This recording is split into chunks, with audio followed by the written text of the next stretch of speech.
अगर हम आप मृत्युलोक में अगर जन्म लिया है पृथ्वी पर यदि हम आए हैं तो हमारे को दुख का सामना करना ही पड़ेगा।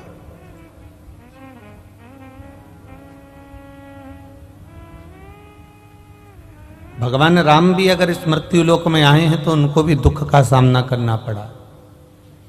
भगवान कृष्ण भी अगर मृत्युलोक में आए हैं तो उनको भी दुख का सामना करना पड़ा।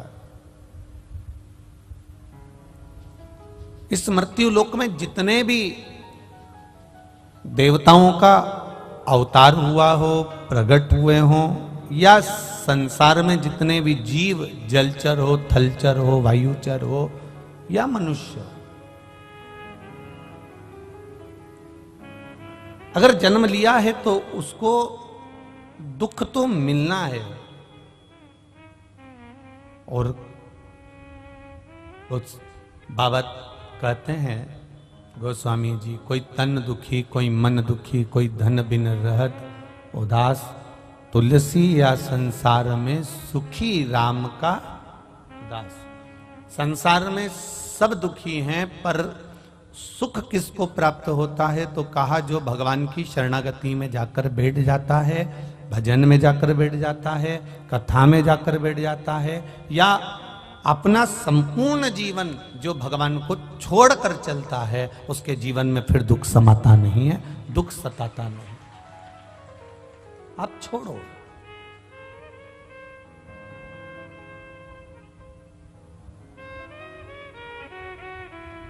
हम दुख को अपना मान रहे हैं, इसलिए दुख हमें अपना लग रहा। जिस समय हम दुख को भी परमात्मा का मान लेंगे कि ये भी प्रसाद है, ये उसने दिया है, तो कुछ सोच कर दिया होगा, कुछ समझ कर दिया होगा।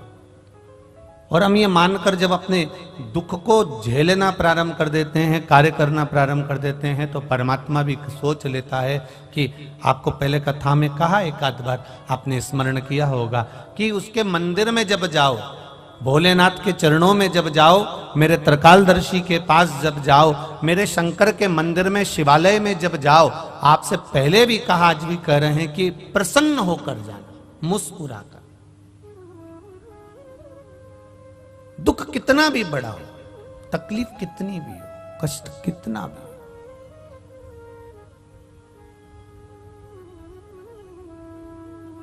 जब हम व्यक्ति अगर कर्जे में डूबा रहता है ना, बहुत कर्जे में डूबा हुआ है, बहुत कर्जे में डूबा हुआ है, और कर्जे में डूबा हुआ व्यक्ति जब बहुत किरीच वाले कपड़े पहनकर, बेहतरीन मुंह में पान मान खाकर, चाबी का छल्ला घुमाते हुए, खूब जोरदार ठाठ से घर से बाहर निकलता है, तो लोग कह देते, बताओ इतना कर्जे में डूबा हुआ है, इसके बाद भी इसके चेहरे पर रत्ती भर सल नहीं, इसके चेहरे पर रत्ती भर सल नहीं है। इतना कर्जे में डूबा है तो भी सल नहीं इसके चेहरे पर।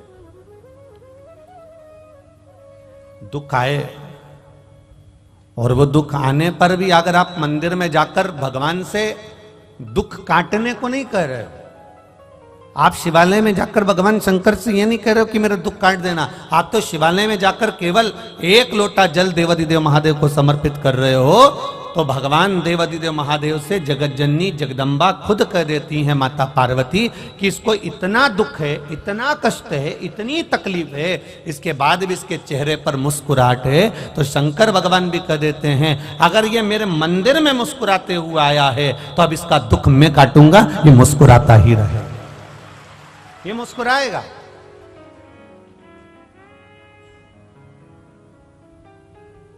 हम उसके भरोसे पर हो जाए, हमारा प्रत्येक क्षण, प्रत्येक पल, प्रत्येक घड़ी, प्रत्येक पल हमारा देवादिदेव महादेव का हो जाए। एक शिव भक्त का शंकर भगवान के मंदिर जाना, शिवजी को एक लोटा जल चढ़ाना, उस मंदिर से वापिस आना, मंदिर पर गए, आपके चरण में, आपके शरीर में, आपके कपड़ों में मंदिर की रज, शिवालय की रज, शिवालय का कंकर शिवालय की धूल आपके शरीर में जब लगती है और वो धूल लगे हुए आप जब घर में आते हो, शरीर में कहीं ना कहीं चढ़ाए हुआ जल का छींटा लेकर आप घर में आते हो, या कहीं मंदिर के अंदर थोड़ा बहुत कीचड़ हो रहा है, गीला हो रहा है, उस कीचड़ लगे हुए पांव से, उस गीले पांव से आप अपने घर में आते हो, तो भी हमारे घर में आने से हमारे पवित्र घर का आनंद अपने आप बढ़ जाता है, उसका सुख प्राप्त हो जाता है। कितना सुंदर संवाद एक शिव महापुराण के अंतर्गत। कश्मीर प्रदेश में एक देवव्रत नाम का ब्राह्मण रहता था।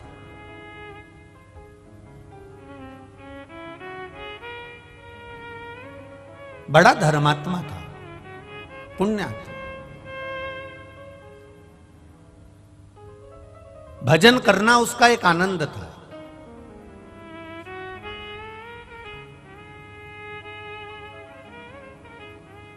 भक्ति में लगा रहता, भजन में लगा रहता, राम नाम, कृष्ण नाम, शिव नाम का गुणगान करता रहता। अब एक बात आप लोगों को पहले कही कि यह जरूरी नहीं है कि पिता धर्मात्मा है तो पुत्र भी धर्मात्मा होगा।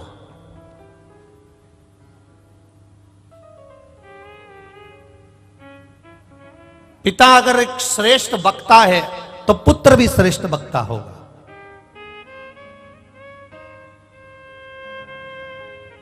मां अगर धर्मात्मा है तो बेटी भी धर्मात्मा होगी। ये पक्का नहीं है। पिता के भाग्य में अगर सुख लिखा है तो बेटे के भाग्य में भी सुख होगा, यह पक्का नहीं है। पिता के भाग्य में हजारों एकड़ जमीन है, बेटे के भाग्य में 1000 एकड़ है कि नहीं, यह पक्का नहीं है।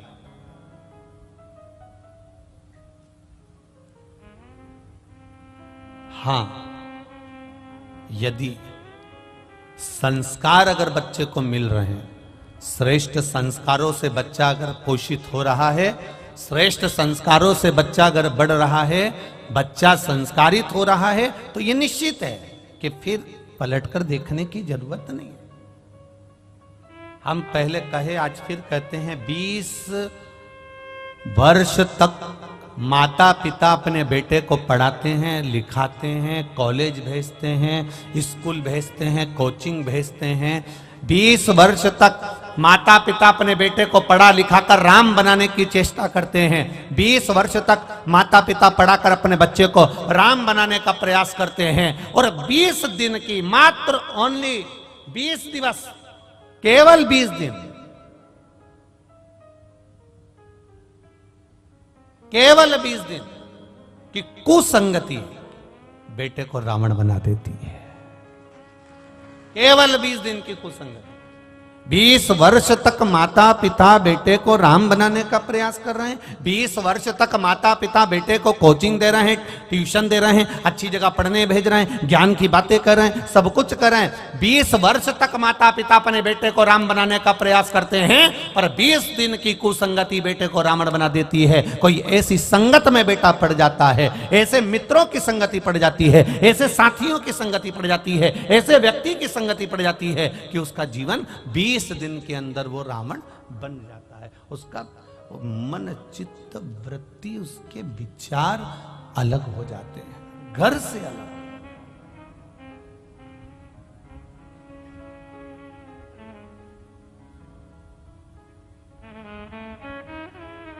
आप अपने बच्चों की आदत डाल दो, शिव जी के मंदिर में जाना है, 1 लोटा जल चढ़ाना। डालो बच्चों की आदत।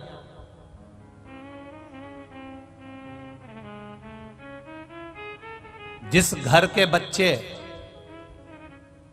शंकर भगवान के मंदिर की सीढ़ी चढ़ना सीख जाते हैं, जिस घर के बच्चे शंकर भगवान के मंदिर का द्वार जाना चालू कर देते हैं, उस घर के बुजुर्ग कभी वृद्धाश्रम के द्वार नहीं जाते हैं।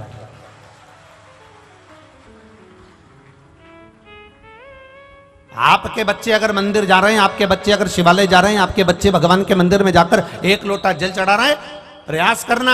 आपके घर का बच्चा अगर शंकर के मंदिर जा रहा है, आपके घर के बेटा बेटी अगर शिवालय जा रहे हैं, एक लोटा जल चढ़ा रहे हैं, एक लोटा जल समर्पित कर रहे हैं, तो ये विश्वास मानकर चलना कि आपको वृद्धाश्रम जाने की जरूरत नहीं पड़ेगी। क्योंकि जो शिव की सेवा करना जानता है वो अपने घर के बुजुर्गों की सेवा करना भी जानता है। उसको आता है कि मेरे घर के बुजुर्ग की सेवा मुझे कैसे करना, उसको ज्ञात है।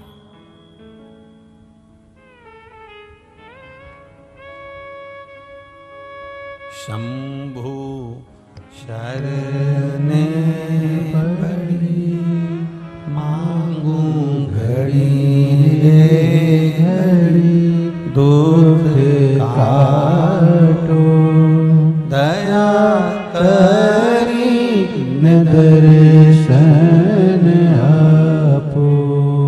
महाराज, जब हमारे घर के बच्चे शिवालय तक जाने लगे, मंदिर तक जाने लगे, शिव की चौखट तक जाने लगे, भगवान के द्वार तक जाने लगे, समझ लेना कि अब आपके बच्चे संस्कारिता का आनंद पा गए। जाएं वो।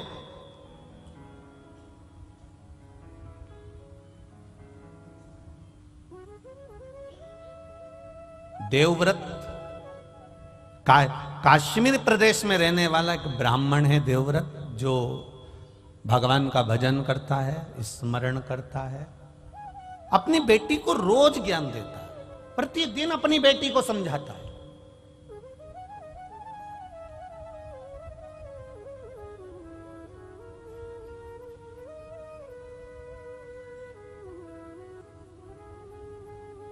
पर संगत बिगड़ गई।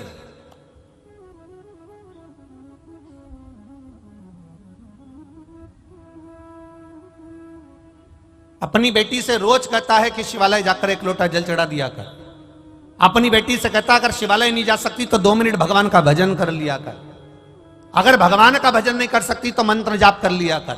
मंत्र जाप नहीं कर सकती तो किसी गुरु की शरणागति ग्रहण कर कर उनके द्वार की सेवा कर लिया कर। पर बेटी ना तो जल चढ़ाने जाती है, ना मंत्र जाप करती है, ना नाम जाप करती है, पर बेटी अपने पिता देवव्रत से संवाद जरूर करती है। जल चढ़ाने से क्या होगा? आपके घर के भी बच्चे कर देते कभी कभी। पानी चढ़ाने से क्या होगा?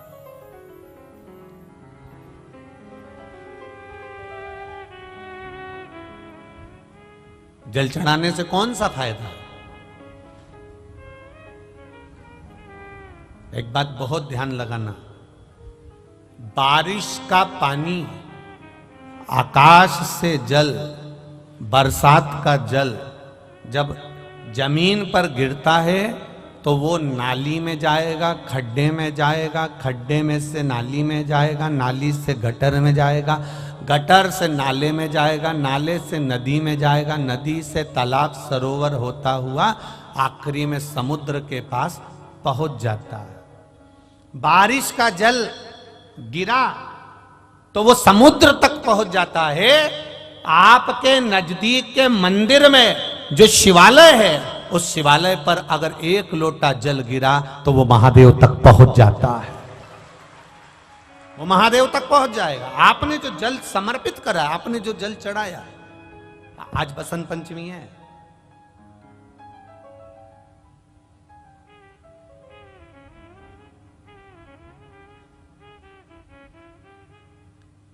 भगवान देवाधिदेव महादेव का आज बसंती पुष्प से, सरसों का जो फूल होता है, 108 सरसों के पुष्प से भगवान शंकर का श्रृंगार किया जाता है या शिव को समर्पित किया जाता है।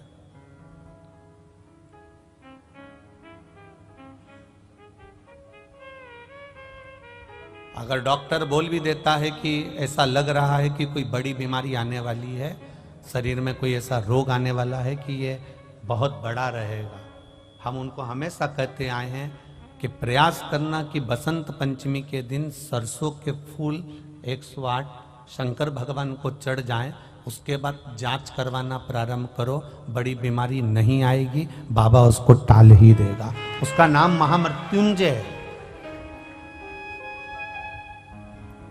उसका नाम ही महामृत्युंजय। और हमने पहले भी बैतुल की कथा में कहा था कि सरसों का जो पुष्प होता है, कोई आप कार्य करने के लिए जा रहे हो, कोई ठेकेदारी करने के लिए जा रहे हो, उसमें भी सरसों का पुष्प देवाधिदेव महादेव के लिए बहुत प्रबल होता है, बहुत प्रबल।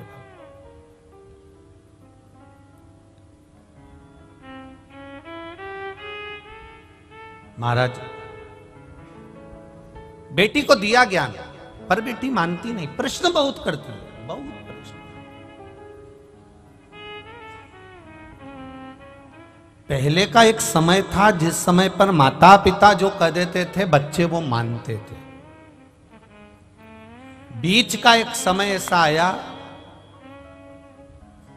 कि माता पिता कहते जरूर है, बच्चा मानता भी है, पर मन में संशय रखता है। अभी का जो समय चल रहा है, जैसे टीवी पर वो क्या बोलते हैं उसको, डेविड, क्या बोलते हैं उसको, डेविड करना है सबको बिठा के टीवी पे, डिबेट है, ऐसे कुछ बोलते हैं ना। आज का समय केवल टीवी पर डिबेट करने का नहीं है, घर में भी रोज का डिबेट चल रहा है, प्रतिदिन का। पिताजी कहते हैं मंदिर जा, बेटा कहता है क्यों जाऊं, बस यही क्रम चालू हो जाता है। बहू कहती है सास को, सास कहती है बहू को, दोनों एक दूसरे की बात नहीं मान रहे, वो इधर पांव खींच रहा है, वो इधर पांव खींच रहा है, अंत उसका सार तत्व तक नहीं पहुंचा। मंजिल मिला क्या?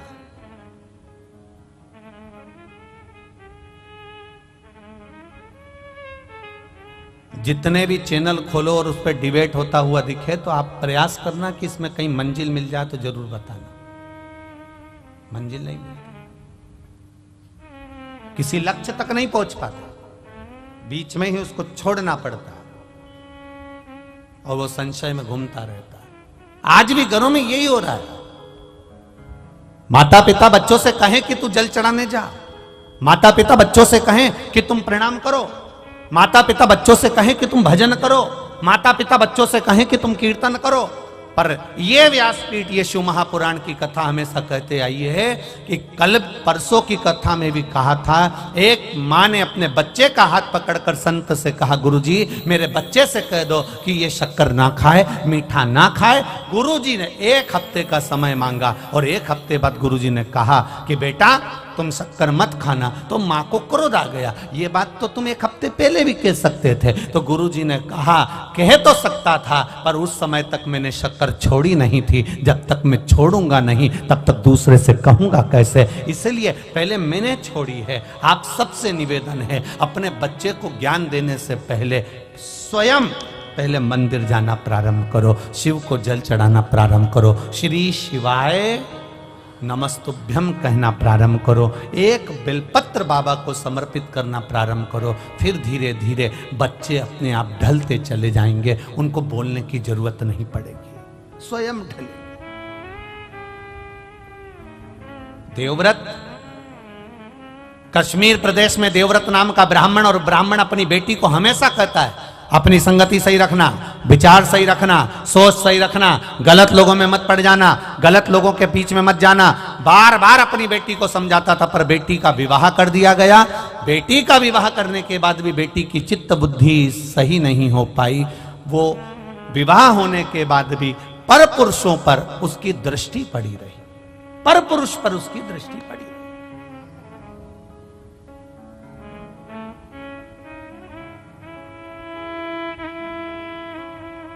महाराज,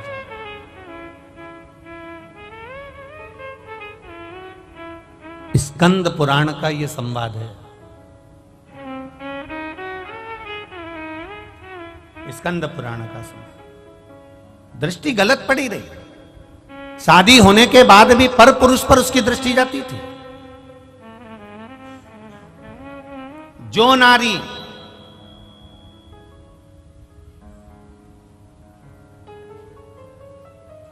विवाह के पश्चात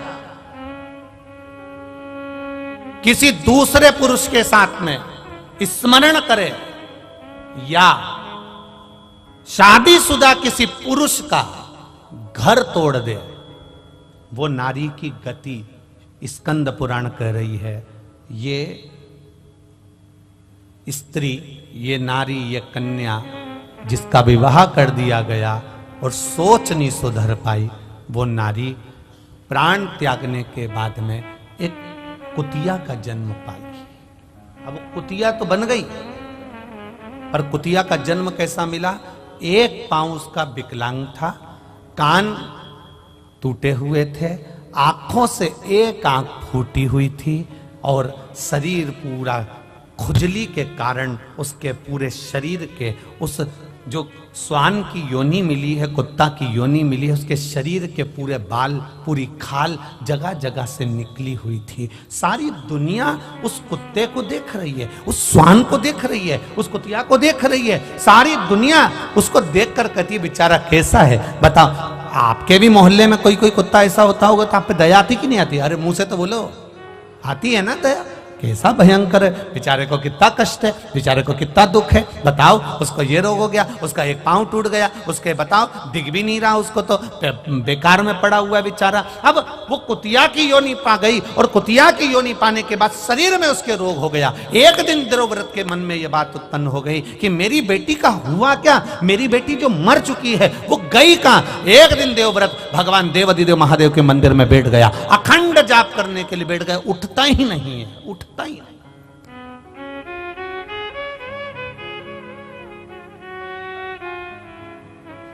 उठ ही नहीं रहा।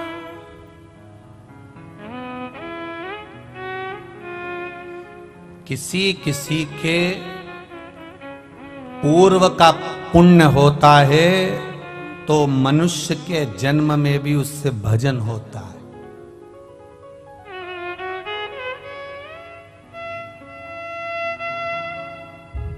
किसी का पूर्व का पुण्य हो तो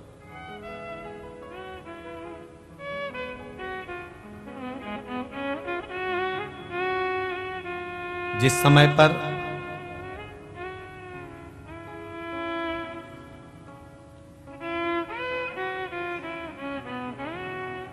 महाभारत में पांडवों में युधिष्ठिर, नकुल, सहदेव, भीम, अर्जुन ये सब थे, और जिस समय पर अर्जुन मर गया,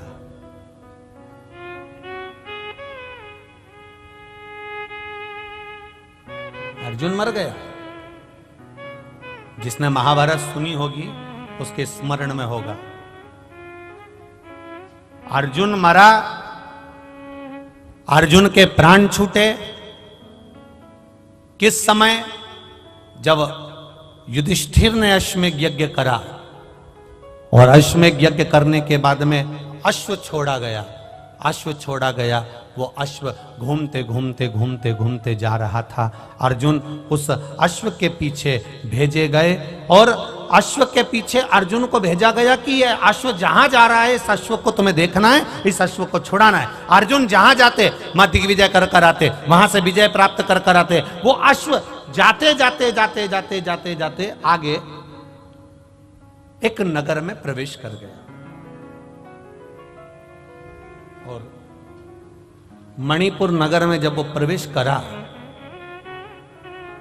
अर्जुन को मालूम था ये वो नगर है जहां पर मेरी धर्म पत्नी, देखिए अर्जुन की एक पत्नी है द्रौपदी, एक धर्म पत्नी है उनकी सुभद्रा, एक नागों की कन्या उलूपी और एक चित्रंगदा। अर्जुन को यह स्मरण में था कि यहां पर मेरा बेटा चित्रंगदा मेरी पत्नी रहती है और उसका बेटा भी यहीं रहता है बुर्बरभान। पर अर्जुन उस अश्व को लेकर अंदर प्रवेश कर गया और जब अर्जुन अंदर प्रवेश करा तो अर्जुन के बेटे को मालूम पड़ा कि मेरे पिताजी आए हैं और मेरे पिता आए हैं, तो सम्मान करने के लिए अर्जुन के पिता का सम्मान, अर्जुन का सम्मान करने के लिए बेटा उनके लिए सामान लेकर गया। तो अर्जुन को क्रोध आ गया, अर्जुन को क्रोध आया कि मैं अश्व लेकर आया हूं, एक वीर योद्धा बनकर आया हूं और तू मुझसे संबंध निभा रहा है।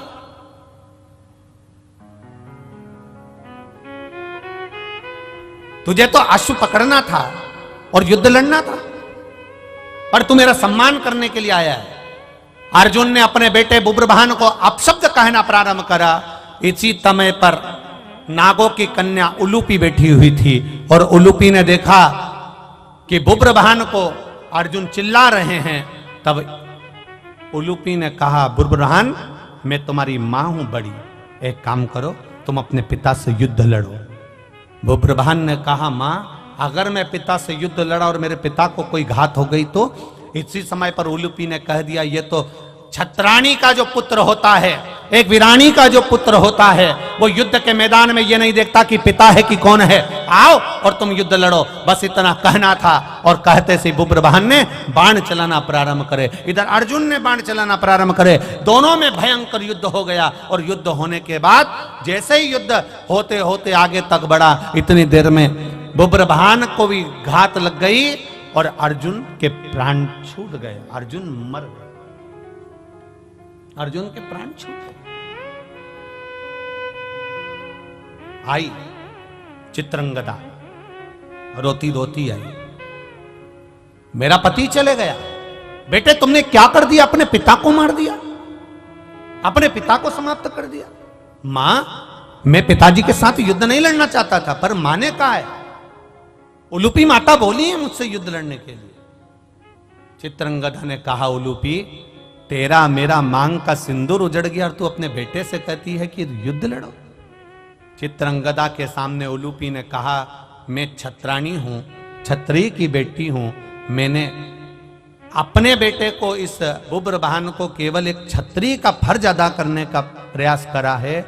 ब्राह्मण हो, ब्राह्मण कर्म से पीछे मत हटना, वैश्य हो, वैश्य कर्म से पीछे मत हटना, क्षत्रिय हो, क्षत्रिय कर्म से पीछे मत हटना, और शूद्र हो तो शूद्र कर्म से पीछे मत हटना। यह हमारा धर्म भी है और हमारा कर्म भी है, उससे हम पीछे कैसे हटें?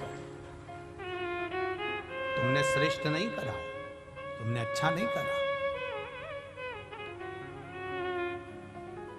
रो रही चित्रंगदा, रो रही है।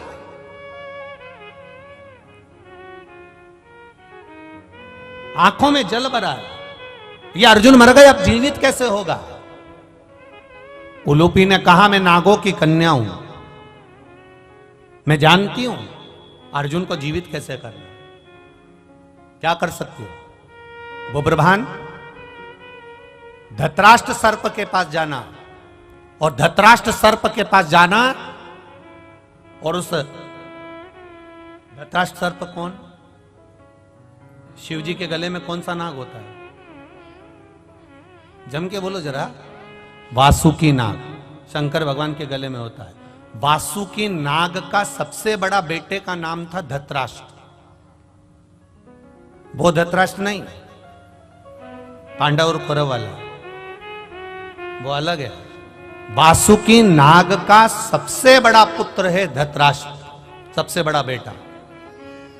एक बार देवादिदेव महादेव जब वासुकी नाग पर कृपा कर दिए थे, तो वासुकी नाग ने देवादिदेव महादेव से मांग लिया था, मुझे ऐसी मणि प्रदान कर दीजिए भोलेनाथ, जिस मणि को किसी से छुआया जाए और वो मरा हुआ भी जीवित हो जाए। देवादिदेव महादेव ने कहा, वो मणि तो केवल एक महामृत्युंजय मणि है, मैं तुझे दे देता हूं। और शंकर भगवान ने वो महामृत्युंजय मणि धृतराष्ट्र को दे दी थी। उलूपी ने कहा, धृतराष्ट्र के पास जाओ, वासुकी नाग के बेटे के पास में जाओ और वो मणि लेकर आओ। वो मणि अगर होगी तो वो मणि से वो जीवित हो सकता है, इसके सिवा जीवित नहीं होगा। बुब्रभान धृतराष्ट्र सर्प के पास गया, नाग के पास गया, मेरे पिता को जीवित करना है। धृतराष्ट्र ने कहा, तेरे पिता को जीवित करने की सामर्थ्यता मुझ में नहीं है, मैं मणि दे भी दूंगा पर तेरा पिता जीवित नहीं हो सकता। कब तक? जब तक देवादिदेव महादेव इशारा ना कर दें तब तक इसका काल नहीं टल सकता, क्योंकि उसका नाम महाकाल है। जाओ उसके पास, पहुंचो उसके पास। बुब्रभान, उलूपी, चित्रंगदा शिव जी की आराधना में लग गई और भगवान देवादिदेव महादेव ने क्या कृपा करी। शंकर भगवान ने खुद धृतराष्ट्र से कहा, बेटा मणि दे दीजिए, वो मणि बुब्रभान लेकर गए और ले जाकर अपने पिता को जब स्पर्श कराया, अर्जुन वापिस जीवित होकर बैठ गया। अकाल मृत्यु वो मरे जो काम करे चंडाल का, काल उसका क्या बिगाड़े जो भक्त हो मां काल। जो शिव का उपासक होता, शंकर का गुणगान करने वाला, शिव भक्ति में रमने वाला, शंकर पर अटूट विश्वास करने वाला भटकता नहीं। देवव्रत शिव की आराधना में डूब गए, हिलते नहीं, जाते नहीं, आते नहीं, एक ही जगह पर स्थिर होकर बैठ गए। स्थिर जा ही नहीं।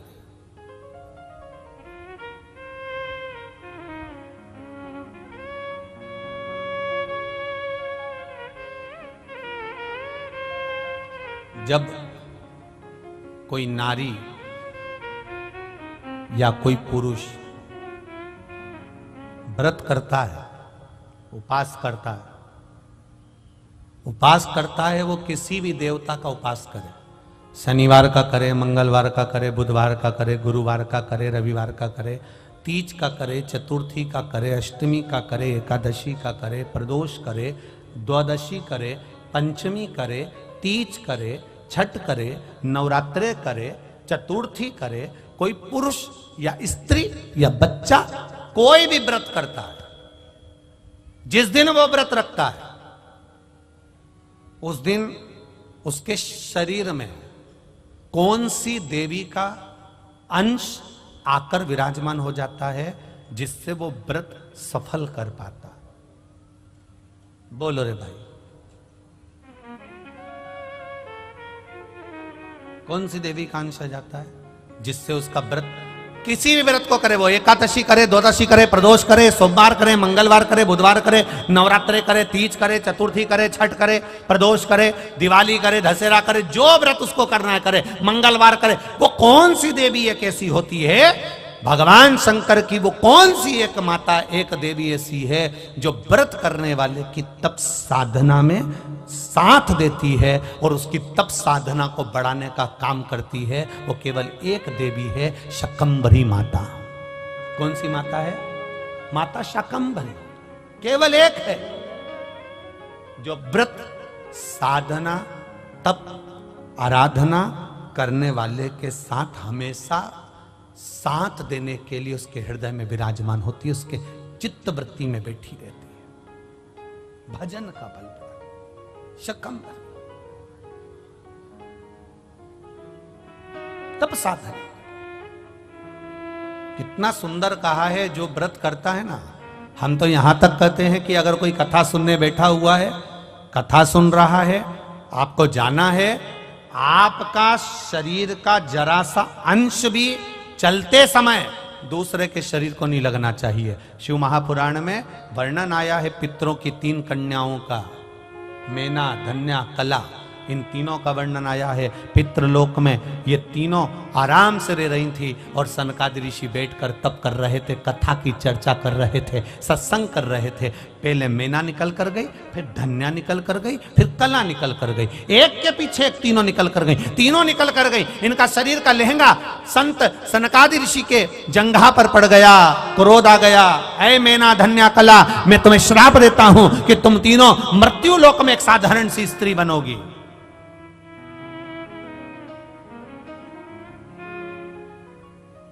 तीनों बिलख रही हैं, तीनों रो रही हैं, तीनों की आंख में आंसू भरा हुआ। क्षमा कर दीजिए नाथ, क्षमा कर दीजिए। सनकादि ऋषियों ने कहा, जब कोई कथा सुनने के लिए बैठता है, सत्संग करने के लिए बैठता है, सदगुरु की शरणागति में बैठता है, मंदिर देवालय में बैठता है, भगवान के भजन में बैठता है, जितनी देर वो भगवान का गुणगान करने बैठता है, उतनी देर तक उसके हृदय में शाकंभरी माता का निवास होता है। शाकंभरी माता ऐसे अलग से नहीं रहती। जितनी देर वो तप साधना में, भजन में, संकीर्तन में, कीर्तन में, स्मरण में डूबा रहता है, उतनी देर तक शाकंभरी उसके अंदर रहती है। जब आपका शरीर जाते जाते, उसको लात लगती है, शरीर का अंग लगता है, कोई सामान लगता है, शकंभरी को क्रोध आता है और वो क्रोध उसके मुख से निकलकर तुम्हें श्रापित कर देता है। इसके फल अनुसार तुम्हें तीनों को मृत्यु लोक में जाना पड़ेगा। चरणों में पड़ गई, हमारा उद्धार कैसे होगा? तब सनकादि ऋषियों ने कहा, तुम्हारा उद्धार मैना, तुम्हारे घर में पार्वती का जन्म होगा। धन्या, तुम सुनैना बनोगी, तुम्हारी गोद में माता सीता खेलेगी। कला, तुम कीर्ति बनोगी, तुम्हारी गोद में राधा खेलेगी। ये तीन देवियां जब तुम्हारी गोद में खेलेगी, जगत का कल्याण कर देगी। वो जगत का कल्याण करेगी तो तुम्हारा कल्याण अपने आप हो जाएगा, अपने आप।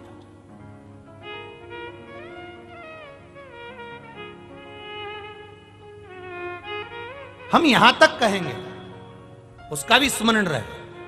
अगर कोई अपने घर से एक लोटा जल लेकर जा रहा है, शिव जी के मंदिर तक जा रहा है, शिवालय तक जा रहा है, तो यहां तक भी निवेदन करेंगे कि हंसो, दुनिया का काम है हंसना। अभी आदरणीय महाराज जी कह रहे थे कि जब कोई सनातन धर्म के लिए आगे बढ़ता है, कोई अच्छे काम के लिए आगे बढ़ता है, तो दुनिया ताने भी देती है, अपशब्द भी कहती है, टांग भी खींचती है। लोग अपशब्द पर अपशब्द कहते हैं। जब आप एक लोटा जल लेकर देवालय शिवालय की ओर जाएंगे, तो आप जिस रास्ते से निकल कर जाएंगे, दुनिया के लोग आप पर भी हंसेंगे। लो, एक और आ गई सियोर वाला महाराज की चेली। लोग हंसेंगे, ये चल दी सावित्री बनकर, अनसुईया बनकर। दुनिया के लोग कहेंगे, अपशब्द कहेंगे, आड़ा टेढ़ा कहेंगे, बोलेंगे, पर आग लगे बस्ती में अपन रहो मस्ती। कहे तो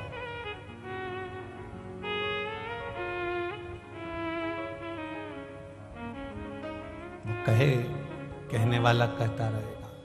जिस समय पूजन का कोई साहित्य, पूजन का कोई सामान, पूजन की कोई सामग्री हमारे हाथ में रहती है और हम पूजन करने जाते हैं और पूजन कर कर वापस आते हैं, उस व्यक्ति को देखकर अगर कोई दूसरा हंसता भी है, तो समझ लो वो अपनी जिंदगी को बर्बाद करने के सीढ़ी पर पांव रख दिया।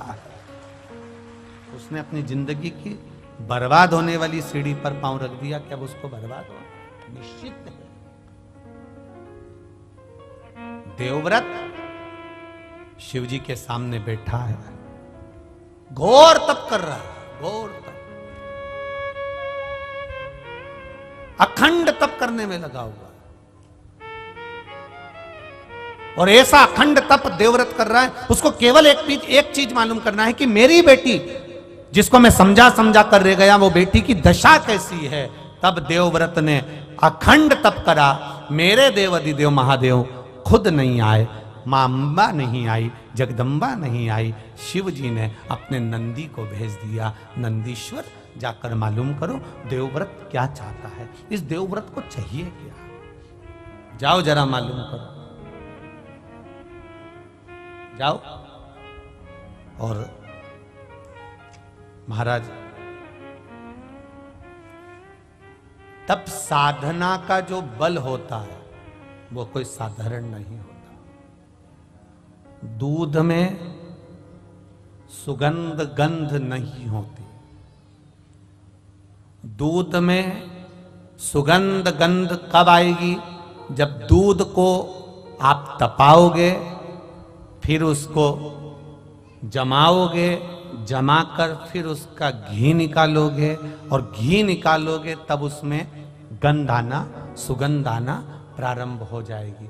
दूध में सुगंध नहीं है, पर दूध को तुमने पहले फाड़ा, तपाया, फाड़ा, फिर उसको अग्नि पर तपाया, तपाने के बाद में जब वो धीरे धीरे धीरे धीरे धीरे धीरे घी बना, तब उसमें सुगंध आना प्रारंभ हो गई। उसी तरह मनुष्य में उतना आनंद सुख कैसे प्राप्त हो सकता है, शंकर की भक्ति कैसे प्राप्त हो सकती है? तो कहा, दुनिया के लोग अपशब्द कहकर तुम्हें तपाएंगे, अपशब्द कहेंगे, ताने देंगे, गाली देंगे, आड़ा टेढ़ा कहेंगे, फिर भी तुम भगवान शिव के शिवालय में जाती रहना।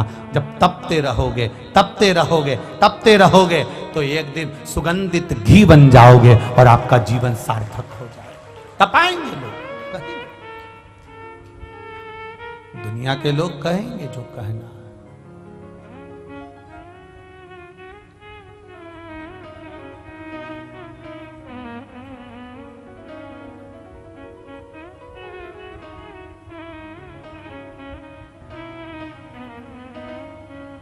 और महाराज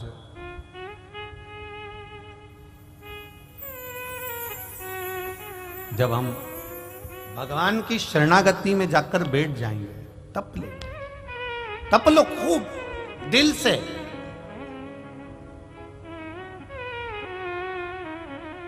और जिस समय हम तप लिए, सुगंध अपने आप बढ़ती चली जाए, अपने आप बढ़े।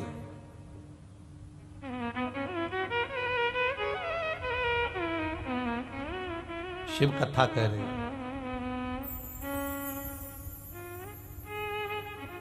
देवव्रत ने जैसे ही तप साधना करी, नंदी आए, सुंदर एक बालक का रूप रखकर आए। और बालक का रूप रखकर आकर नंदी ने देवव्रत को जगाया। स्कंद पुराण का यह संवाद प्रत्येक शिव भक्त के लिए बहुत मायने रखता है। यह संवाद पहले की कथाओं में नहीं निकल पाया, पर कंजरी गांव में संतों के सानिध्य में सीताराम महाराज और ये पावन गुप्त नवरात्रि के अवसर पर यह संवाद निकला है, जो संपूर्ण विश्व के कल्याण के संवाद। बड़ा ध्यान रखना।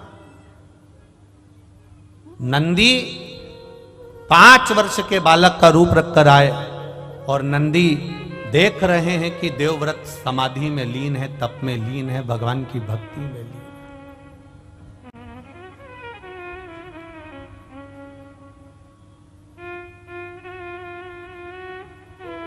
है। नंदी ने जगाया, देवव्रत नहीं जगा। नंदी ने फिर जगाया, देवव्रत नहीं जगा। जगता ही नहीं। बहुत प्रयास करा नंदी ने, उठता ही नहीं। लगा श्री शिवाय नमस्तु, श्री शिवाय नमस्तु, श्री शिवाय नमस्तु। लगा ओम नमः शिवाय, ओम नमः शिवाय, ओम नमः शिवाय। तप में लीन। नंदी ने देखा कि यह जगता नहीं है। मंदिर में जो घड़ियाल था, उस घंटाल को नंदी ने बजाना प्रारंभ करा। देवव्रत नहीं उठता, उठा ही नहीं।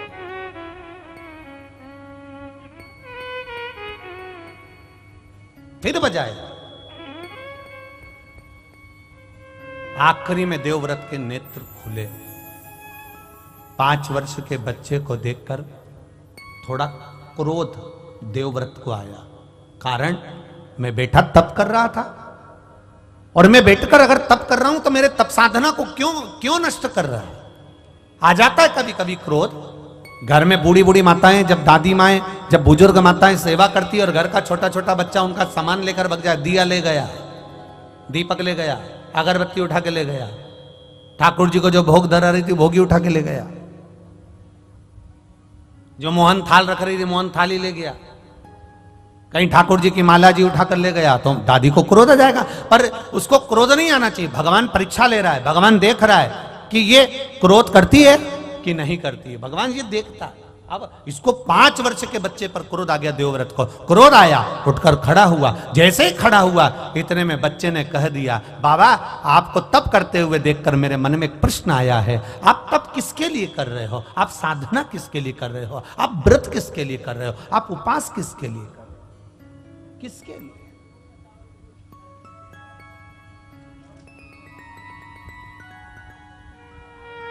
देवव्रत ने कहा, बस मेरी एक इच्छा है।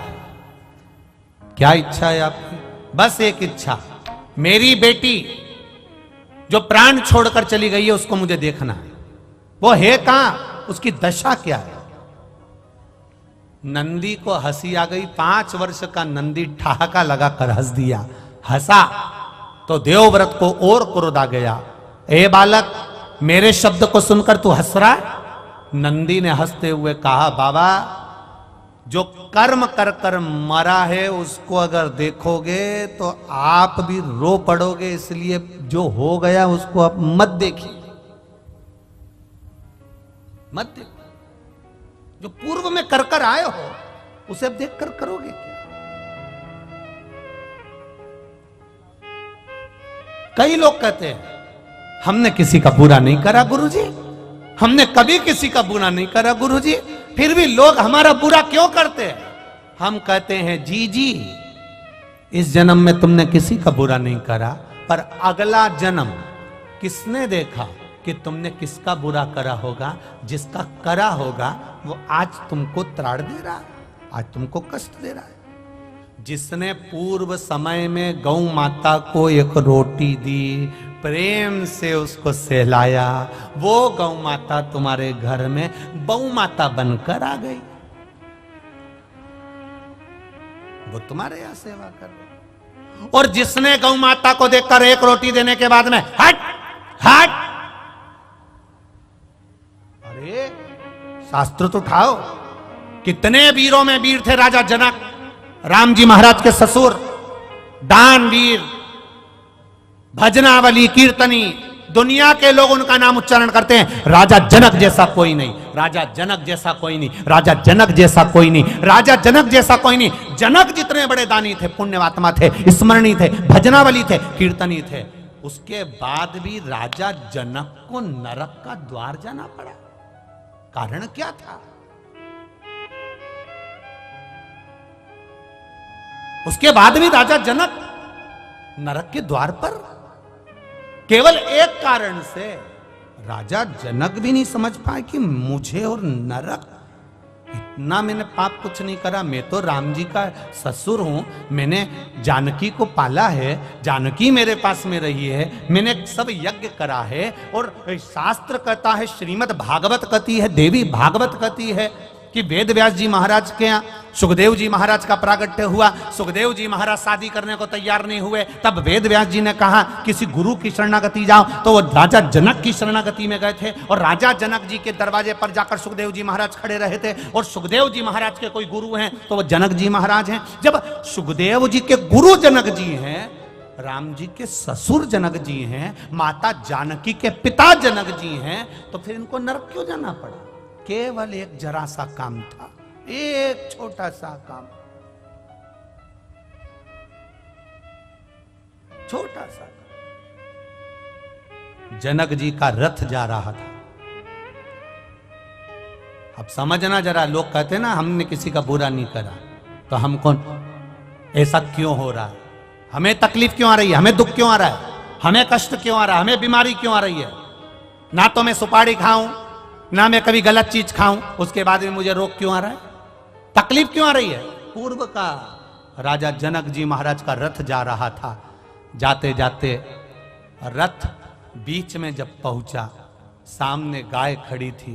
गाय खड़ी और इतने में जनक जी ने कहा, एक काम करो कि गाय को थोड़ा सा हटाने का प्रयास करो।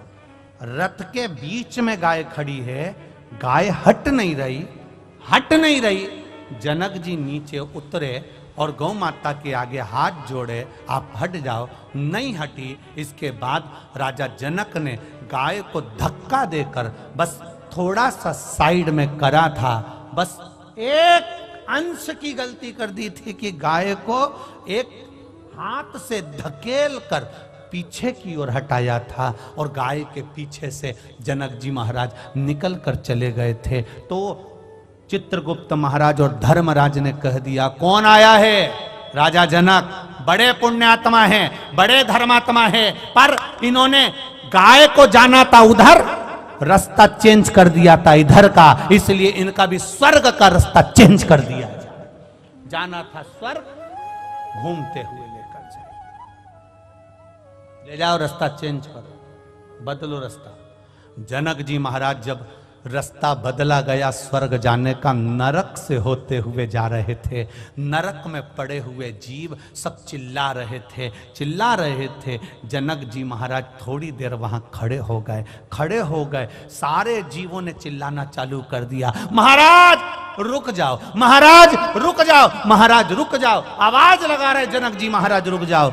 जनक जी महाराज ने पूछा, ये कौन चिल्ला रहा है? ये आवाज किसकी आ रही है? ये कौन चिल्ला रहा है? ये किसकी आवाज है?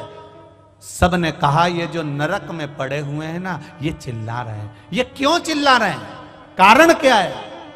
जनक जी, आपने इतना दान पुण्य करा है, इतना अच्छा काम करा है कि आप पुण्य आत्मा हो, आप बैकुंठ जा रहे हो, पर आप नरक के रास्ते से जा रहे हो। आपके शरीर से छूकर जो ये हवा चल रही है, ये हवा इनके पापियों के शरीर पे लग रही है, पापियों के शरीर पे लग रही है। तो इनको जो कष्ट हो रहा था वो मल्लम का काम कर रही है, अब इनको कष्ट नहीं हो रहा। इसलिए ये चाहते हैं कि आप कुछ कृपा कर दो। जनक जी ने कहा, तो एक काम करो ना, इन सबको नरक से मुक्त कर दो, नरक से मुक्त। धर्मराज कहते हैं, ऐसा नहीं हो सकता, ऐसा नहीं हो सकता। तो फिर एक काम करो। जनक जी कहते हैं, मुझे बैकुंठ नहीं जाना, इनके लिए मुझे यहीं खड़ा कर दो। मेरे शरीर से हवा निकल कर जाएगी, वायु पवन निकल कर जाएगी, वो इनके शरीर को लगेगी, और इनको अगर सुख मिल रहा है मेरे शरीर से, तो मैं इनके लिए अपना शरीर भी दे सकता हूं, मैं नरक में रह सकता हूं। हाथ जोड़कर धर्मराज ने कहा, आपको हम नरक में नहीं रख सकते, क्योंकि आप पुण्य आत्मा हो, सत्कर्मी हो, भजनावली हो। हम आपको नरक में कैसे रखें? अगर हम नरक में रखेंगे तो देवता हमें चिल्लाएंगे, हम आपको नरक में नहीं रख सकते। तो जनक जी ने कहा, आप मुझे नरक में नहीं रख सकते और मुझे स्वर्ग में रहना नहीं जब तक इनका उद्धार होता नहीं। तो धर्मराज ने भगवान विष्णु से कहा, आप बताओ क्या करें। भगवान विष्णु ने देवाधिदेव महादेव से कहा, आप बताओ क्या करें। देवाधिदेव महादेव ने कहा, एक काम करो, राजा जनक के लिए सारे पापियों को छोड़ दिया जाए, उनका कल्याण कर दिया जाए। ये जनक तत्व है। हमें लगता है हमने कोई पाप नहीं करा, हमने कोई बेकार काम नहीं करा, पर हमारा रास्ता चेंज क्यों हुआ, हमें कष्ट क्यों आ रहा है, हमें दुख क्यों आ रहा है, उसके पीछे हमारा पूर्व का कोई कारण होगा, कोई कारण हो सकता। एक झोली में फूल भरे हैं, एक झोली में कांटे, तेरे बस में कुछ भी नहीं वो बांटने वाला बांटे। अरे कोई कारण होगा, अरे कोई कारण होगा।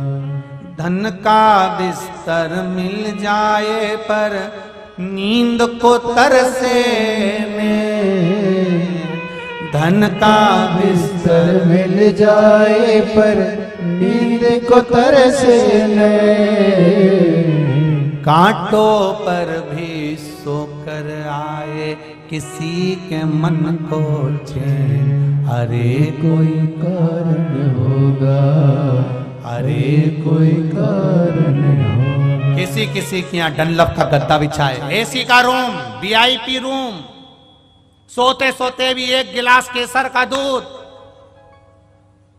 फिर भी रात को नींद नहीं। और कोई कोई ये यहां से वहां तक देखना, पूरी रोड के बीच में डिवाइडर पर पड़े हैं, ऐसे सो रहे, चकाचक, कोई दिक्कत नहीं, कोई धरती भर की टेंशन नहीं, सामान भी पड़ा है। और एक अपन वीआईपी गद्दा, वीआईपी भोजन, एसी का रूम, चकाचक, न मच्छर न मक्खी, सब वीआईपी। उसके बाद भी रात भर करवट बदलते रहे, कहीं घुटना, कहीं कमर, कहीं पीठ, कहीं हाथ, रात भर दुखता रहा। और यहाँ धन का बिस्तर मिल जाए पर नींद को तरसे, और कांटों पर भी सोकर आए किसी के मन को चैन। अरे कोई कारण होगा, अरे कोई कारण होगा। सांप भी डस ले तो मिल जाए किसी को जीवन दान। किसी किसी को सांप भी डस लेता है तो बच जाते हैं, और कोई कोई एक ठोकर लगती है। बाथरूम में नहाने गई थी, फिसल गई और सांप भी डस ले तो मिल जाए किसी को जीवन दान, और एक चींटी के कांटे से मिट जाए नामो निशान। अरे कोई कारण होगा, अरे कोई कारण होगा। एक झोली में फूल भरे हैं, एक झोली में कांटे, तेरे बस में कुछ भी नहीं वो बांटने वाला बाटे। अरे कोई कारण होगा, अरे कोई कारण होगा। बिना कारण के कुछ नहीं मिल सकता, कारण जरूर है।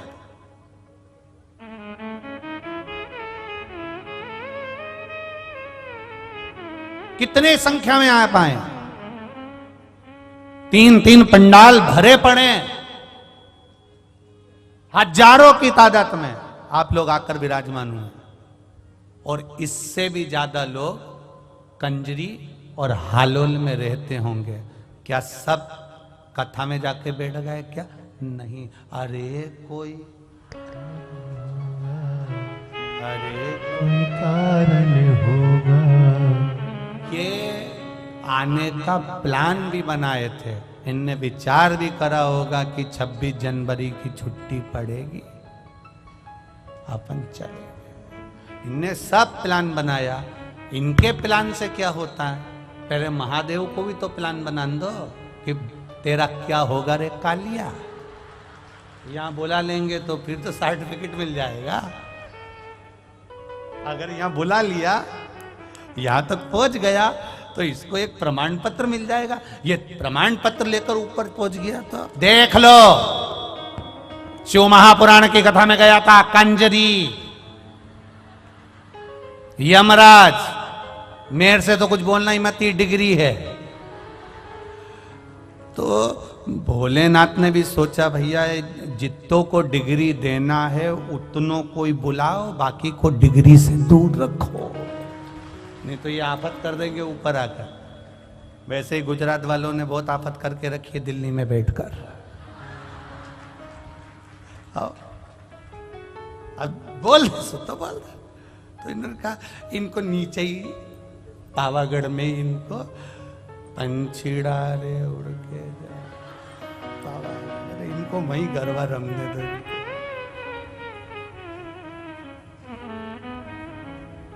नहीं तो ये मोखला बैठा बैठा नहीं, बस राम कृष्ण कहे।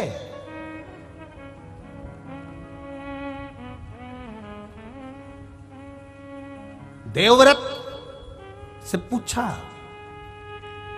बोलो पूर्व का क्या देखना है तुमको? मेरी बेटी का जीवन देखना है मुझे, मेरी बेटी, मेरी बेटी मत देख। देवव्रत रोएगा, तड़फेगा बेटी की दशा देखकर।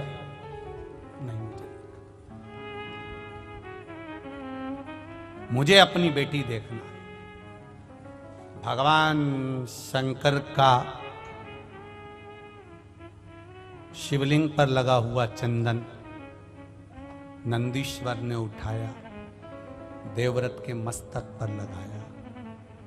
देवव्रत से कहा नेत्र बंद कर ले, शिव का स्मरण कर ले, तेरी बेटी तुझे नजर आ जाएगी।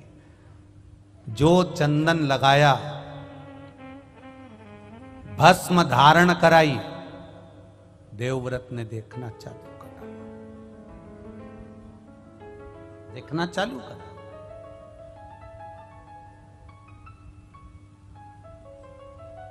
भस्म, चंदन, बेलपत्र, शिवजी पर चढ़ी हुई कोई भी सामग्री व्यक्ति के जीवन का ना जाने कितने जन्म के पापों को काट देता है। ना जाने कितने जन्म के पाप। काशी में एक व्यक्ति टेबल लगाया हुआ था, वो टेबल लगाकर उस पर भस्म बेच रहा था। भस्म बेच रहा है, भस्म का पैकेट। एक अंग्रेज आ गया। अंग्रेज ने आकर पूछा, क्या है ये? उसने अपनी भाषा में कहा, उसने कहा यह भस्म है लगाने की। अच्छा, उसने पैकेट उठाया, देखा, देखते से ही बोला, इसकी एक्सपायर डेट कब की है? अब वो टेबल पर जो बैठा था, भस्म बेच रहा था, वो अंग्रेज को ऊपर से नीचे तक देख रहा कि भस्म की एक्सपायर डेट पूछ रहा। टेबल पर भस्म बेचने वाले ने कहा कि इसकी एक्सपायर डेट तो नहीं मालूम, पर यह पक्का है कि तू सिर पे लगाता रहेगा तो तेरी एक्सपायर डेट आगे खसकती रहेगी। ये पक्का। इसकी नहीं मालूम कि इसकी एक्सपायर डेट कब की है, ये कब समाप्त होगी, पर तेरे समाप्ति की जो तारीख है वो इस भस्म को लगाने से आगे बढ़ती चली। ये निश्चित है, ये पक्का है, ये सहज नहीं है, बड़े। इसीलिए महाराज हरिओम में ओम समाया है, मेरा भोला नगर में आया है। हरिओम में ओम समाया है, मेरा भोला नजर नहीं आया है। हरिओम में ओम समाया है, मेरा भोला नगर में आया है। हरिओम में ओम समाया है, मेरा भोला नजर नहीं आया है। मेरा भोला नगर में आया है, मेरा भोला नगर में आया है। मेरा भोला नगर में आया है। मेरा भोला नगर में आया है। हरि ओम में ओम समाया है, मेरा भोला नगर में आया है। हरि ओम में ओम समाया है, मेरा भोला नगर में आया है। जय हो।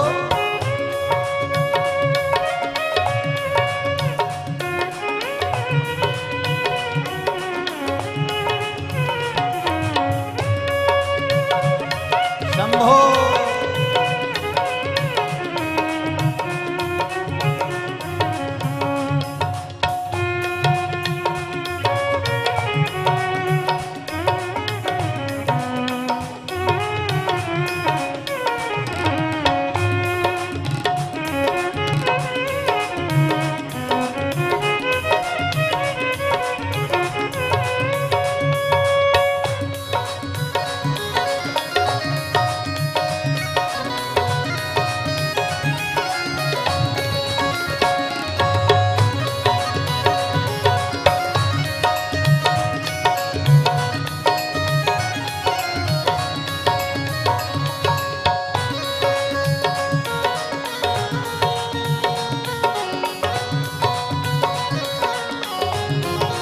भोले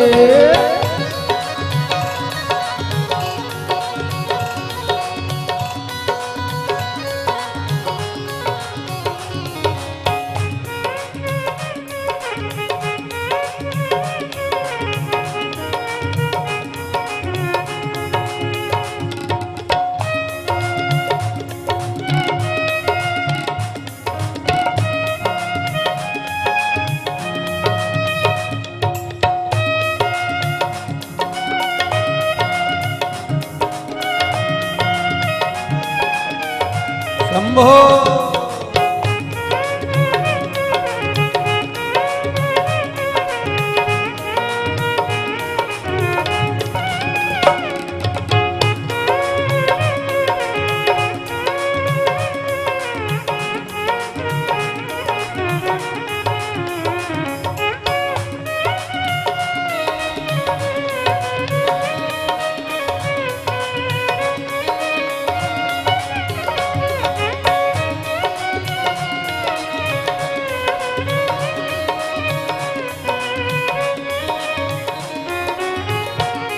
मेरे भोले के माथे पे गंगा है, मेरे भोले के माथे पे गंगा है, मेरे भोले के माथे पे गंगा है, मेरे भोले के माथे पे गंगा है। ओ गंगा में ओम समाया है, मेरा भोला नगर में आया है।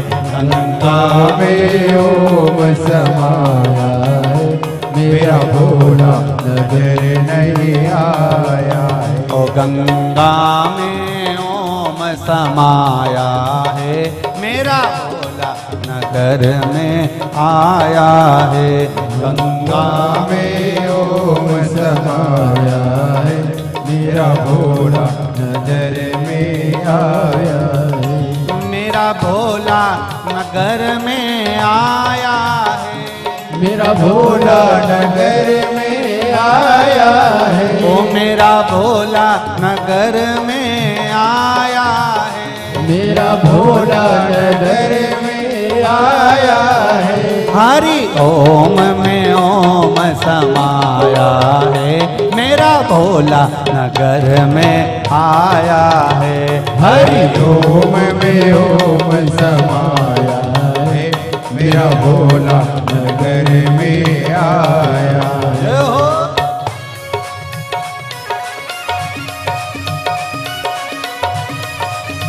शंभो।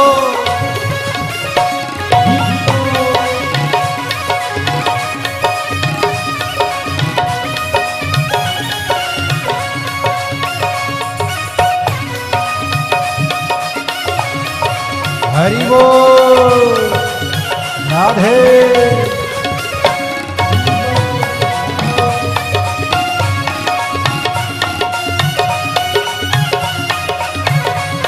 राधे।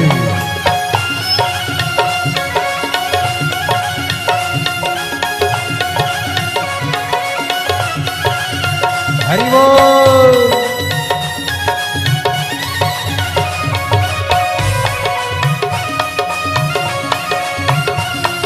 राधे।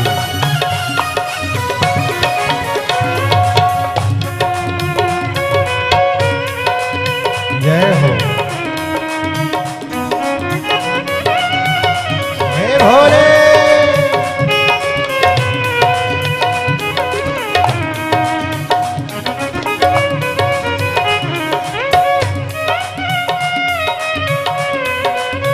हरि बोल। जय हो।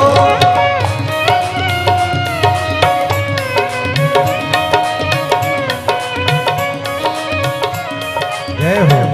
मेरे भोले के माथे पे चंदा है, मेरे भोले के माथे पे चंदा है। मेरे भोले के माथे पे चंदा है, मेरे भोले के माथे पे चंदा है। ओ चंदा में ओम समाया है, मेरा भोला नगर में आया है।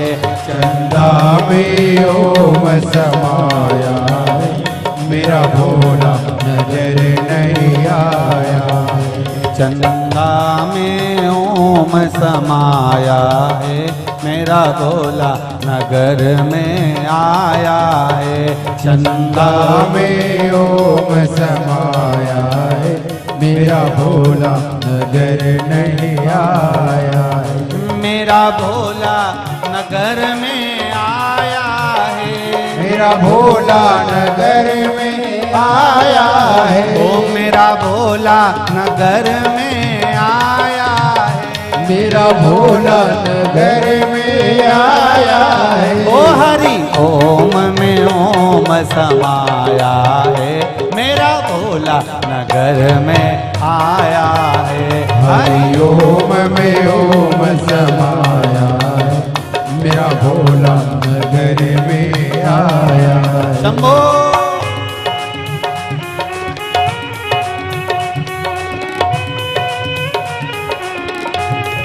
जय हो।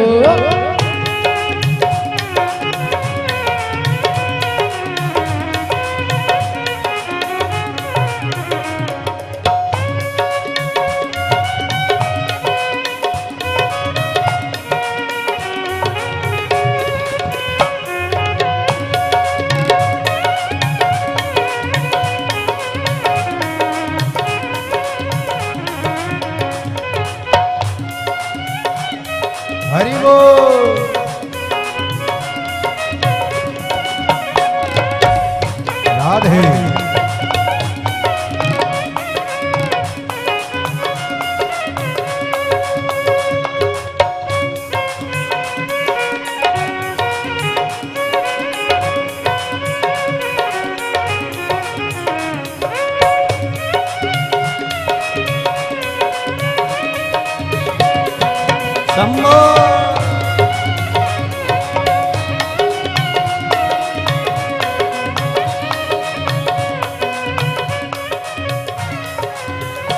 मेरे भोले के हाथों में डमरू है, मेरे भोले के हाथों में डमरू है, मेरे भोले के हाथों में डमरू है, मेरे भोले के हाथों में डमरू है, डमरू में ओम समाया है, मेरा भोला नगर में आया है। डमरू में ओम समाया है, मेरा भोला नगर में आया है। ओ डमरू में ओम समाया है, मेरा भोला नगर में आया है।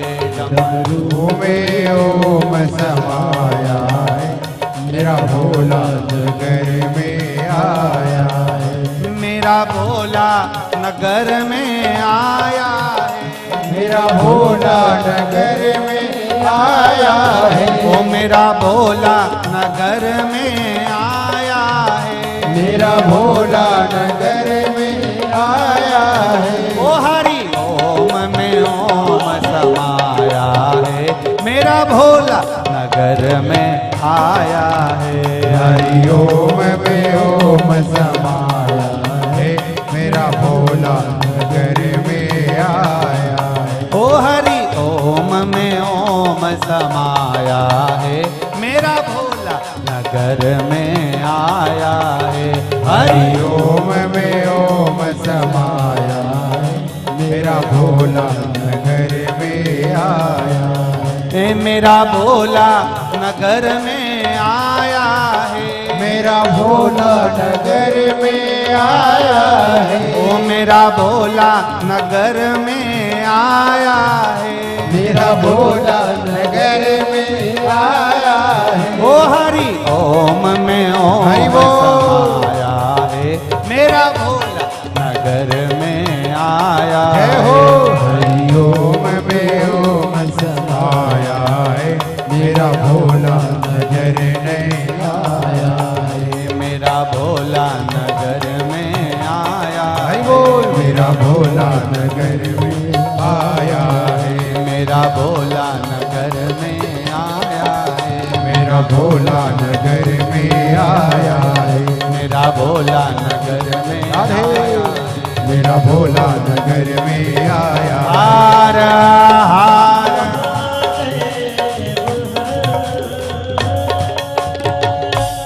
अपने स्थान पर बैठकर आज बसंत पंचमी का पावन अवसर भगवान देवादिदेव महादेव से अपने दिल की बात अवश्य कहें, भाव के साथ विराजमान होकर बाबा देवादिदेव महादेव से प्रार्थना करें।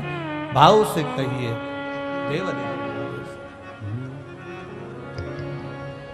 श्री शिवाय नमस्तुभ्यं,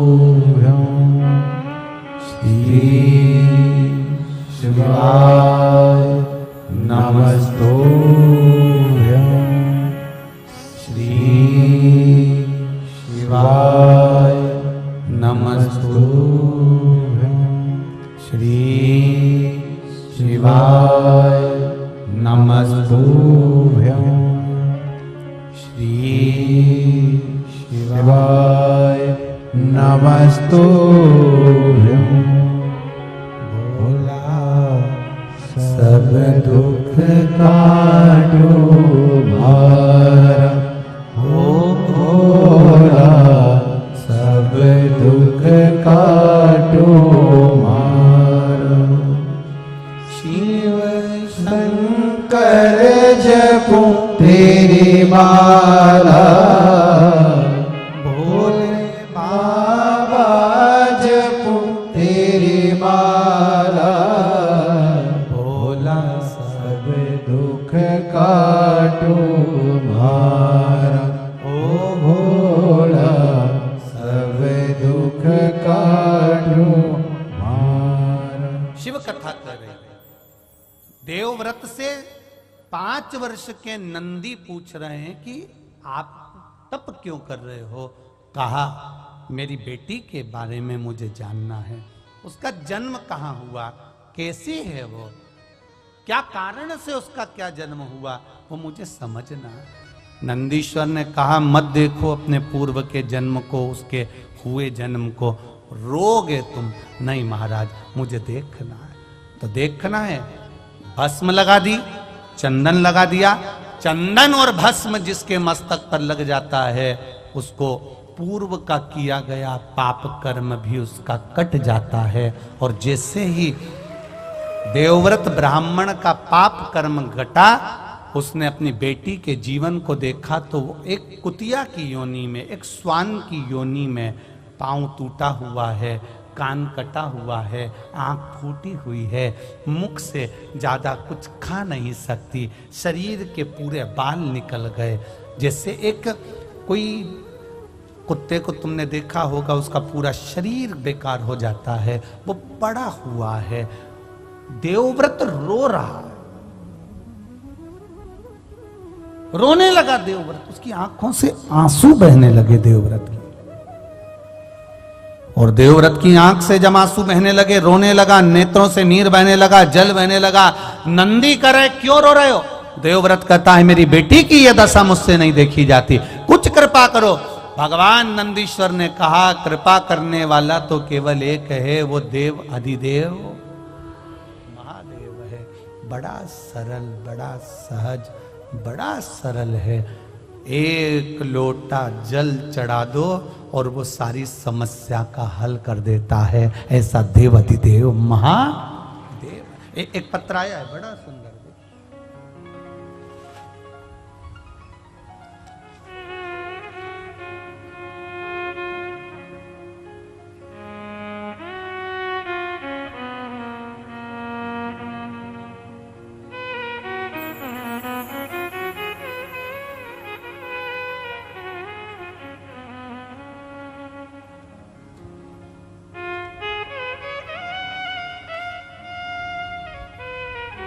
मैं मोहित चतुर्वेदी अहमदाबाद से आया हूं।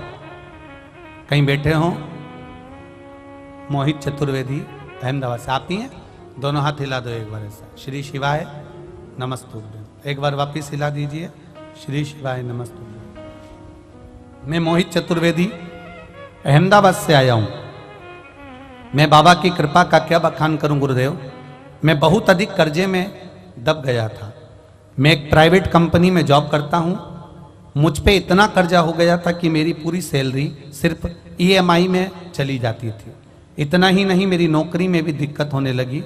अगस्त 2022 में मुझे नोटिस भी दिया गया कि मेरी कंपनी की ओर से, उसी समय मेरी सास मेरे घर पे आई हुई थी। वो उनकी शिव महापुराण की कथा रोज सुनती थी। आपकी कथा जब वो रोज सुनती, उन्हीं के साथ मुझे और मेरे पत्नी को भी शिव महापुराण की कथा के बारे में पता चला। और हम दोनों ने शिव मंदिर में जाकर भोले बाबा को एक लोटा जल चढ़ाना प्रारंभ करा। कंपनी ने कह दिया था कि आप इस कंपनी को छोड़ दीजिए। और मेरी कर्जा भी बहुत था गुरुदेव। मेरी पत्नी पशुपतिनाथ का व्रत करना शुरू कर दी। बड़ोदरा की कथा में अपने पूरे परिवार के साथ आया और 3 और 4 दिसंबर की कथा बड़ोदरा में सुनी। 5 दिसंबर को आखिरी पशुपतिनाथ का व्रत पूरा हुआ। उसके अगले ही सोमवार यानी 12 दिसंबर को गुरुजी भोले बाबा की ऐसी कृपा हुई कि एक और लेटर मुझे प्राप्त हो गया। इस बार जो लेटर था बाबा की कृपा से मेरा प्रमोशन का लेटर था। मुझे शिव की ऐसी कृपा हुई। गुरुदेव, हम जब पढ़ाई करते हैं ना गुरुदेव, तो हम इन चीजों पर विश्वास नहीं करते कि शिव जी को जल चढ़ाने से कुछ होता है, व्रत करने से कुछ होता है। पर बाबा का जो प्रताप देखा है ना गुरुदेव, वो एक लोटे जल का देखा है। उस एक लोटे जल ने आज हमारी तनख्वाह भी बढ़ गई, प्रमोशन भी हो गया और बाबा की कृपा से कर्जा भी चूक गया गुरुदेव। इसलिए हम आज कंजरी गांव में बाबा को अपना प्रमोशन लेटर जो कंपनी ने भेजा था वो बाबा को समर्पित करने आए हैं। बाबा की कृपा से मेरा प्रमोशन लेटर मुझे प्राप्त हुआ और बाबा की कृपा से मुझे प्रमोशन हुआ। ये मैं बाबा को नमन करने आया हूं। बैठिए बाबू। श्री शिवाय नमस्तुभ्यम। हर हर। ये शिव तत्व है। ओ घड़ी जो नहीं समझा उसको लगेगा केवल शिव महापुराण की कथा। बहुत सारे आते हैं, कहते हैं, बोलो बोलो जम के चले जाए। जो नहीं समझा उसके लिए यही रहा। पर जो समझ गया, अपना दरवाजा छोड़कर, अपना घर छोड़कर जो कथा के पंडाल तक पहुंच गया, मेरा महादेव उसके दुख काटने उसके घर तक पहुंच गया। पहुंचा। कंजरी हालोल वालों को तो ये मौका मिल गया। हम बुरहानपुर वालों से भी कहेंगे 3 फरवरी से 9 फरवरी तक आपके यहाँ कथा है। बाबा देव अधिदेव महादेव कुबेर भंडारी आपके यहाँ आ रहा है। दिल से बाबा से प्रार्थना करना और अपने पूरे इष्ट मित्रों के साथ में दोपहर 2 बजे से 5 बजे तक नवी कृषि मंडी में बरहानपुर में सुंदर कथा का लाभ लेकर बाबा से प्रार्थना करना कि आपका जीवन बाबा के चरणों में सार्थक। और जो रह गए कंजरी के लोग, हालोल के, उनसे भी निवेदन है, बाद में विचार करने में आएगा। गंगा नजदीक में आई और मैं डुबकी नहीं लगा सका, मेरी जिंदगी का मैं आनंद नहीं ले सका। आएगा।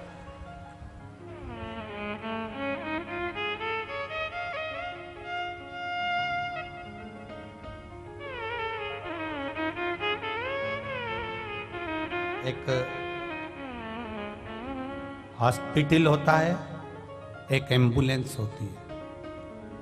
हॉस्पिटल और एम्बुलेंस दोनों में अंतर है।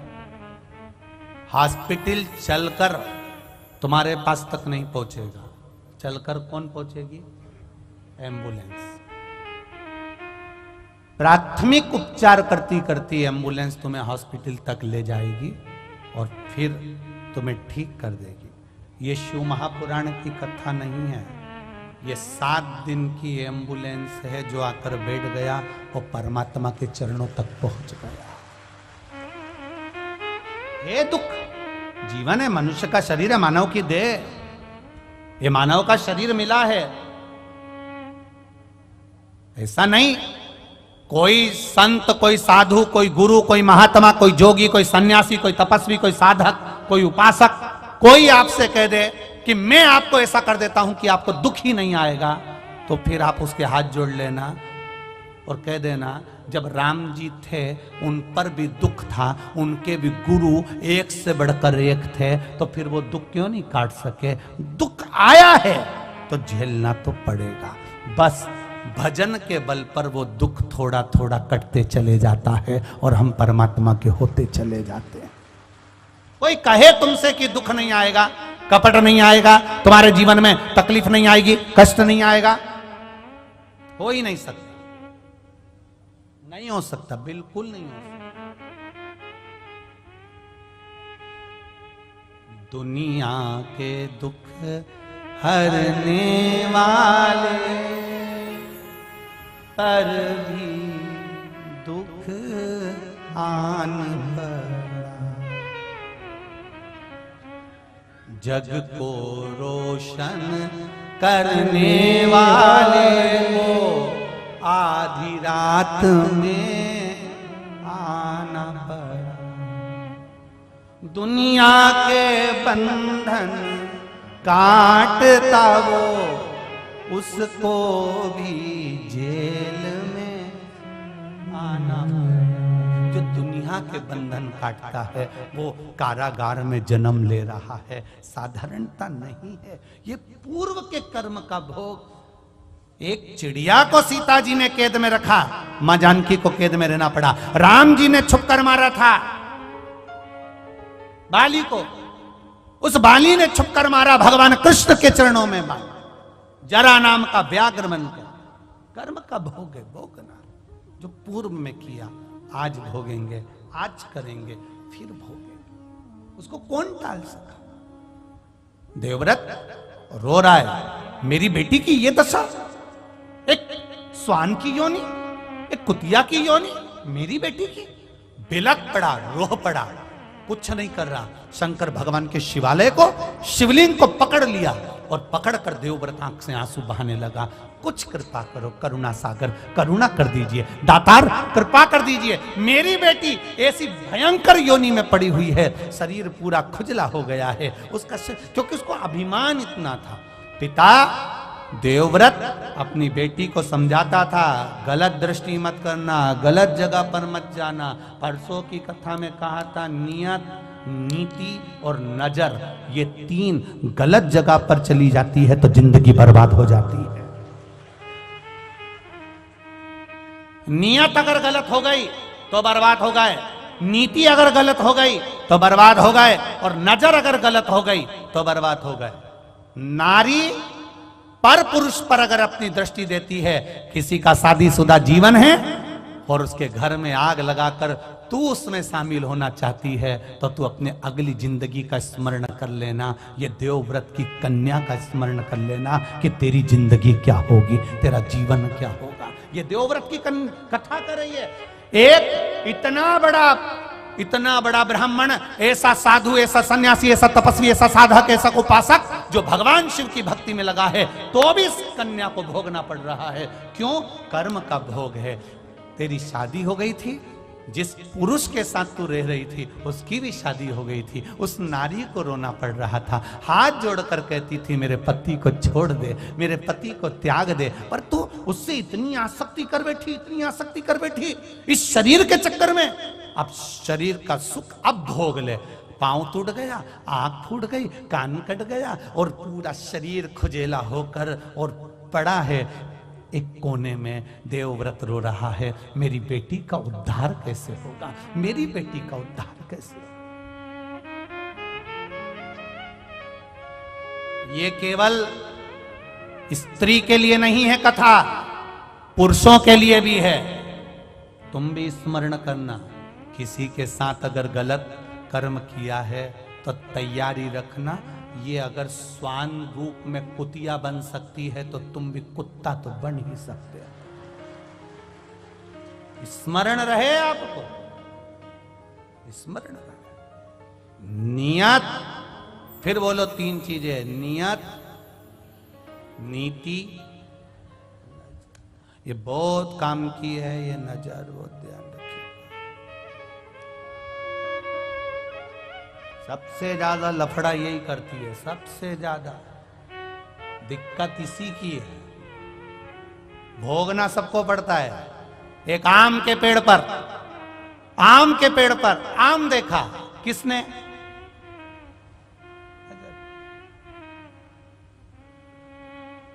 ललचाई कौन?